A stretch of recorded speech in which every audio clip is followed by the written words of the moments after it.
We were winning. I need you to understand that before I tell you anything else. Not in the way that soldiers sometimes say they were winning, when what they mean is that they had not yet lost. Actually winning, in the way that a soldier with 60 years of experience reads a battle, in the way that the ground and the sound and the pressure in a line of orcs all say the same thing at the same time. The people who ask me about the Nirnaeth Arnoediad ask because they want to understand how what happened was possible. How an army that was winning could become what we became. I tell them to start there. Start with the winning and hold it in your mind, because the distance between that and what came after is exactly what I am going to ask you to cross. I will tell you. I will tell you exactly what it felt like, because I have had 400 years to think about it, and I can describe it with a precision that I couldn't have managed in the years immediately after, when the memory was still too large to look at directly. It felt like certainty, not confidence, which is a thing you carry into a situation from outside it. Certainty, which is a thing the situation gives you. The specific quality of a body and a mind operating in complete agreement with what is happening around them, all the training and the experience and the long preparation resolving into a single clear fact, which is that you are here, you know what to do, and it is working. I had been a soldier for 60 years at that point, long enough to have learned the difference between a battle that is going well and a battle that is going to go well. Long enough to read the pressure in a line of orcs before it breaks, the specific way their advance loses cohesion half a minute before it loses momentum. Long enough to trust what my body was telling me when my body said we were winning. My body was telling me we were winning. My name is Kayadayan. I served in the household guard of a lord whose name I will not give, because his family still carries the grief of that day, and the grief is theirs and not mine to use. I was not a famous soldier. I was a competent one, which matters more in a long battle than fame does, and I had survived enough engagements in the years since the Dagor Bragolak to have learned the particular discipline of keeping my attention on the ground immediately around me, rather than on the larger shape of things I could not see clearly from where I stood. The Dagor Bragolak had been a different kind of lesson. That battle, 20 years before the Nirnaeth, had been the end of something. The end of the siege, the end of the belief that we could hold the north, the end of 400 years of a strategy that had seemed, until the night the fires came out of Thangorodrim, like a strategy that was working. I had survived it by being in the right place, and by luck that I have never fully accounted for, and I had carried out of it the specific knowledge of someone who has seen a careful plan destroyed and understands that careful plans can be destroyed. But I had also carried out of it something else, something that the years of preparation for the Nirnaeth had built into a shape I had almost trusted. The Union of Medros was the answer to the Dagor Bragolak, not a hasty answer, not a desperate one, a considered one, assembled across years, gathering peoples and resources and military capacity with the specific patience of commanders who understood that the next engagement needed to be definitive. I had watched it being built. I had seen the dwarves of Belegost commit their forces, which was not a thing the dwarves did lightly or often. I had seen the houses of men march under the same banners as the houses of elves, which was not a common thing either. I had seen Fingon's forces trained and re-equipped and drilled with a thoroughness that spoke of commanders who intended to win rather than commanders who hoped to survive. The hope that went into the Nirnaeth was the most carefully constructed hope I had ever been part of. It was not the hope of the desperate. It was the hope of people who had done everything that could be done and believed it was enough. I believed it was enough. I want to be clear about this, because it matters for what comes after. I was not naive. I had seen enough of the wars to have lost whatever remained of my capacity for naive belief long before the morning of the Nirneth. My belief that we were going to win was not the belief of someone who had not considered the alternative. It was the belief of someone who had looked at what we had assembled and concluded, on the basis of 60 years of military experience, that it was sufficient. I was wrong in a way that 60 years of military experience could not have prepared me for. But I was not wrong in any way that was my fault, or Fingon's fault, or Medros's fault, or the fault of anyone who stood on that plain and believed what the evidence said we should believe. Morgoth had been preparing something that the evidence did not include. On the day the Nirneth began in earnest, I stood in the center-left of Fingon's line, 40 yards from the standard, close enough to see it clearly, far enough that I was unlikely to be pulled into the specific chaos that gathered around command positions when things went badly. I had chosen my position deliberately. I had been in enough battles to know where to stand.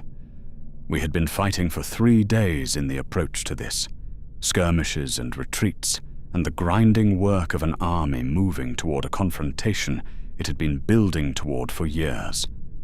The plan was good. I had heard enough of it to understand the shape of it, and the shape was sound.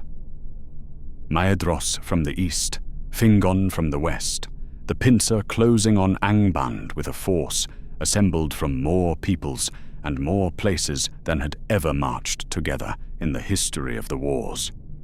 We were not a rabble. We were the best thing of its kind that had ever been put into the field.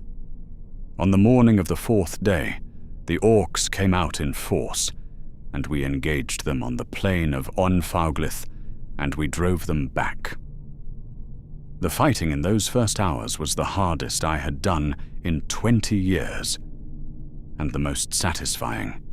There is a specific satisfaction in difficult work that goes well, in the application of long preparation to a real problem, and the observation that the preparation is adequate to the problem. We had trained for this ground, for this kind of engagement, against this kind of enemy, and the training was doing what training is supposed to do. The line held where it was supposed to hold. It advanced where it was supposed to advance. The men of the houses of Hador on our flanks moved with us the way a force moves when it has practiced with the forces beside it long enough to trust them, without the gap in timing that tells you 2 armies are fighting alongside each other rather than together. The orc commanders were good. I want to say that because it matters. They were not simply broken by superior numbers or by the quality of our arms. They had a plan of their own, and they executed it with competence, and the losses they inflicted on us in those first hours were real. 3 men from my section went down before mid-morning, and I knew all of their names, and 2 of them had fought beside me in the Dagor Bragolok. The price of winning was not small, but we were winning. I could feel it in the resistance. There is a quality to resistance that is about to break that is distinct from the quality of resistance that will hold, and I had been reading it for 60 years, and what I was reading told me we were approaching the break. The orcs ahead of us were fighting with the specific quality of a force that is managing a retreat it has not yet committed to, that is trying to hold a position it knows it will not hold, buying time for something I could not yet see. I assumed they were buying time for reinforcements. I assumed Morgoth would send more orcs, more wolves, perhaps Balrogs. I had faced Balrogs. I knew what Balrogs cost, and I was prepared to pay it.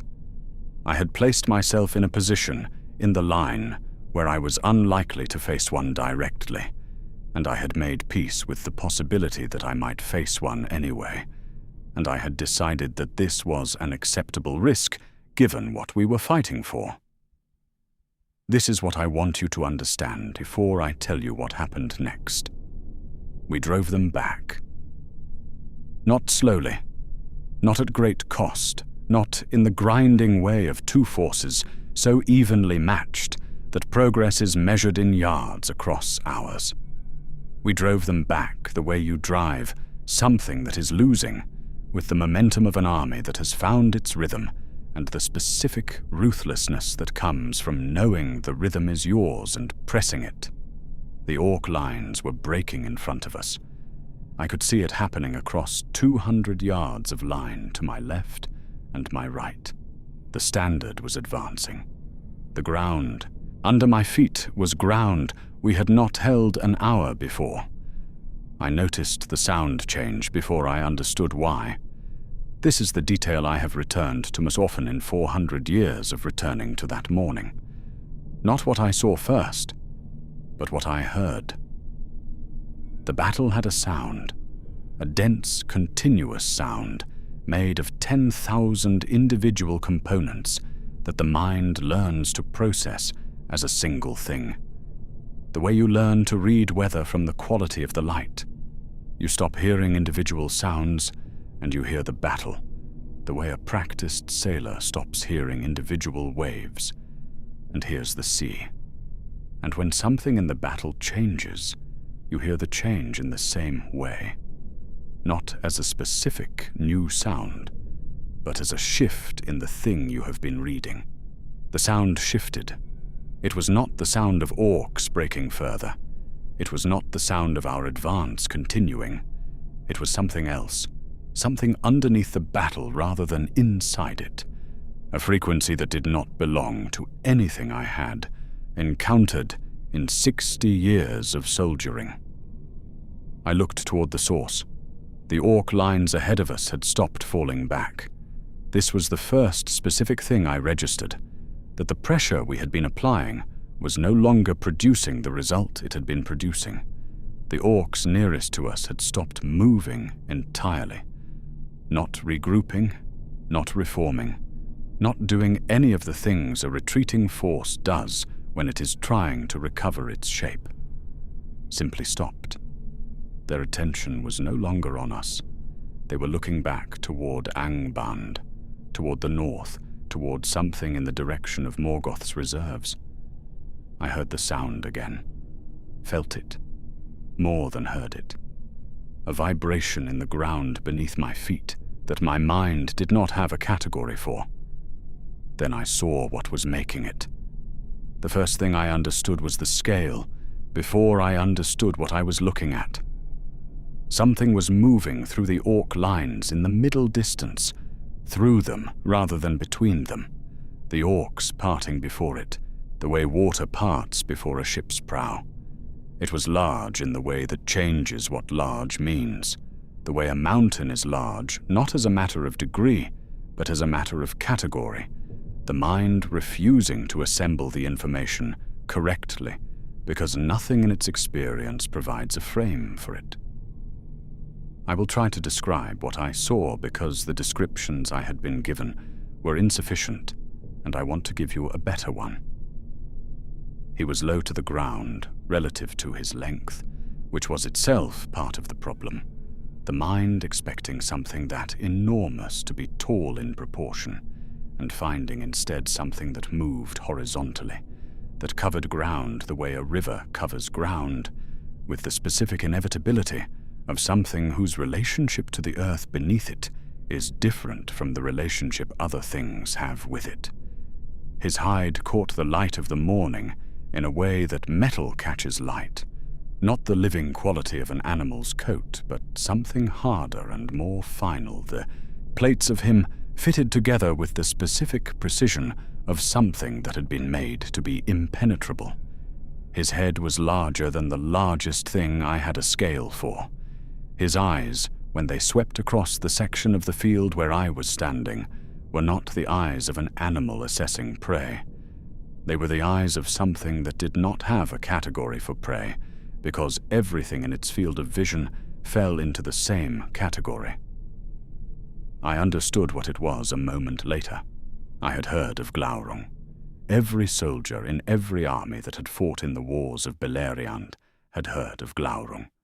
There were veterans in our line who had faced him at the Dagor Bragolak, who had described him, whose descriptions I had absorbed and filed alongside everything else a soldier files about the capabilities of the enemy. I had thought I understood what the descriptions meant. I had not understood what the descriptions meant. He moved through the battlefield the way fire moves through dry grass, not as something choosing a path, but as something for which the concept of obstruction doesn't apply.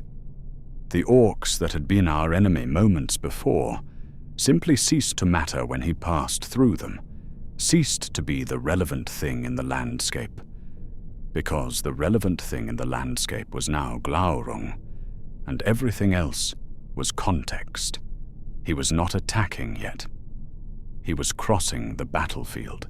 The distinction between those two things, I realized, was not as large as I had previously imagined.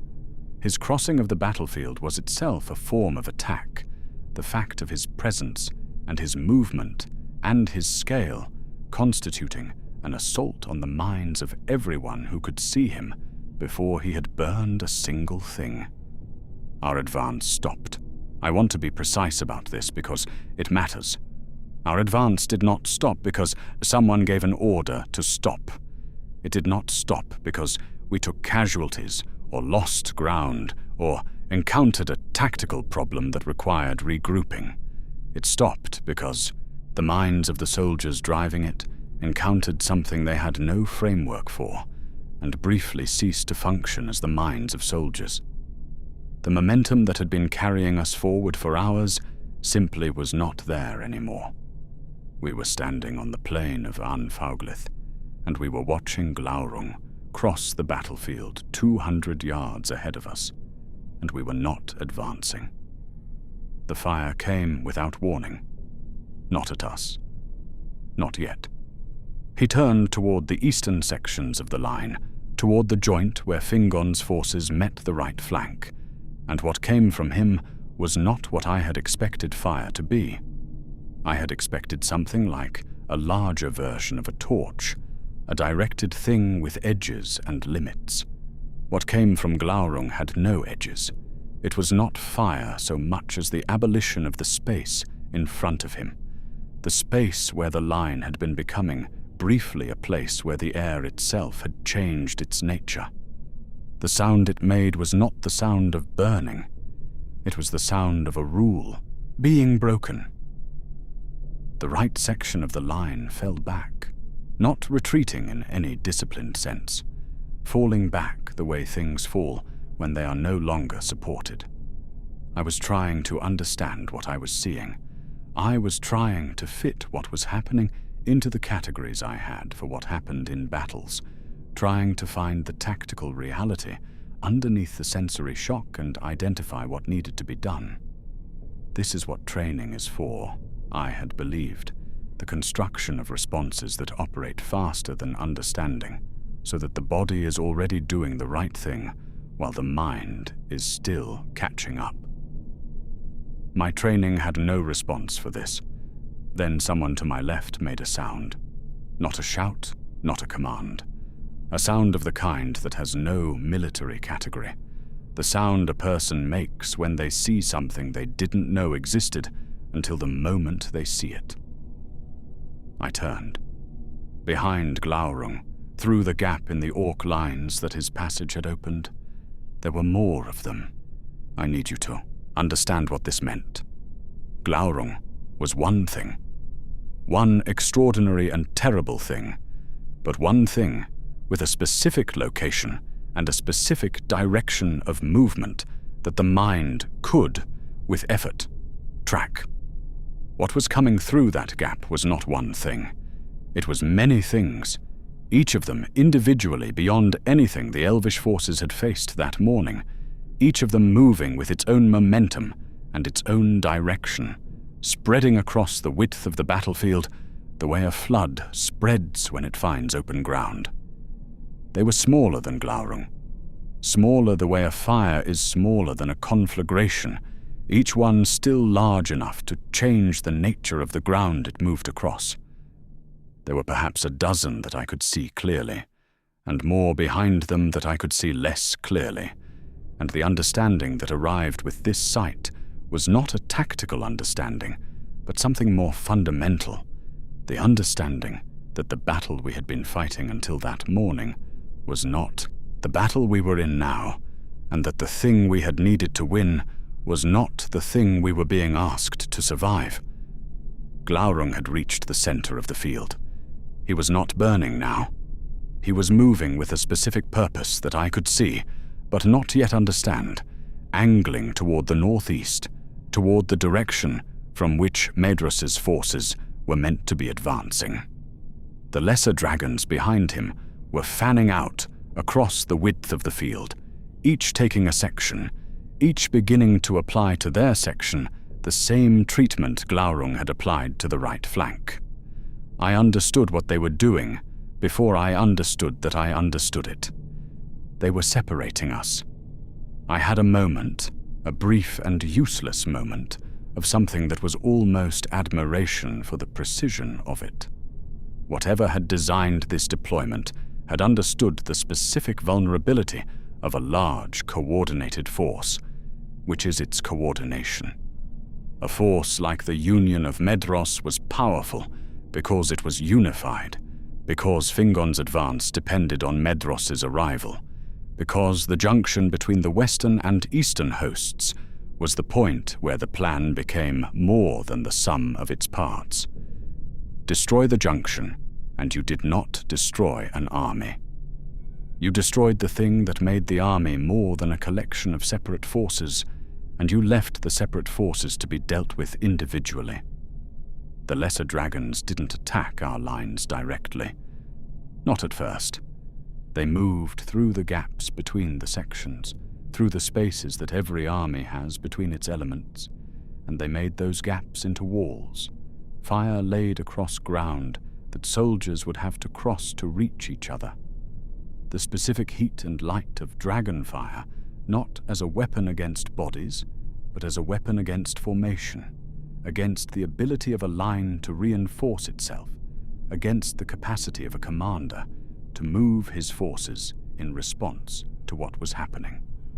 I watched a captain 60 yards to my left try to close the gap between his section and the section to his right. I watched what happened to the ground between them when the lesser dragon that had positioned itself in that gap turned its attention to his attempt. I watched the captain make the assessment I would have made in his position, which was that the ground could not be crossed, and turn back. He was right. The ground could not be crossed. We were no longer one army. We were a collection of groups, each separated from the others by fire or by the specific threat of fire, each dealing with what was immediately in front of it, none of them able to contribute to what was immediately in front of the others.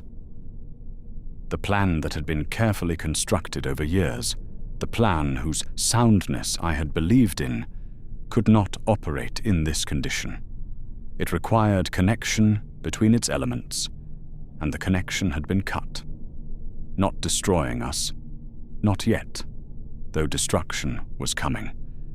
Separating us first, the way you separate a herd before you take it, apart, driving wedges between the elements that needed each other to function, breaking the unity that made the Union of Medros dangerous into the individual components that could be addressed one at a time. Glaurung drove between Fingon's forces and the direction of Medros's advance, cutting the line of junction that the entire plan depended upon. The lesser dragons spread across the western sections, pushing Fingon's line away from itself, turning the single coherent force that had been advancing an hour earlier into a collection of isolated groups, each dealing with its own immediate emergency. The standard was still up. I could see it through the smoke, but the ground between me and it had changed in the last 10 minutes, in ways that made the distance between us no longer the distance I had been calculating. The orc lines that had been breaking in front of us were no longer breaking. They had reformed behind the screen of the dragons, the creatures that had been our enemy an hour ago now secondary, ancillary, the mop behind the flood. The orcs did not need to defeat us. The dragons had already done that. The orcs only needed to be present when we tried to leave. I turned to the soldier beside me, a man from the houses of Hador who had been fighting with us since the 3rd day, and who had been, until approximately this moment, one of the steadiest presences in the line. I did not know his name. We had fought beside each other for 3 days without exchanging names, which is not unusual in large engagements, and I had come to know him instead through the specific vocabulary of a soldier operating well, the way he held his position, the way he moved to cover when cover was needed, the small, reliable adjustments that tell you the person beside you knows what they are doing. He was not looking at me. He was looking at the nearest of the lesser dragons, which had come close enough that I could see the specific quality of its attention, the way its head moved as it surveyed the ground ahead of it, the absence in that movement of anything that resembled hesitation or uncertainty. He turned and looked at me. I have thought about that look across 400 years, and I haven't found a better description of it than this. It was the look of someone who has completed a calculation and is checking whether the person beside them has reached the same answer. Not asking for reassurance. Not hoping to be told the calculation is wrong. Simply checking, with the specific efficiency of a soldier who has no time for anything that is not directly relevant to the next 10 seconds, whether we were in agreement about what the next 10 seconds required. We were in agreement. I do not know what he saw in my face. I know what I saw in his.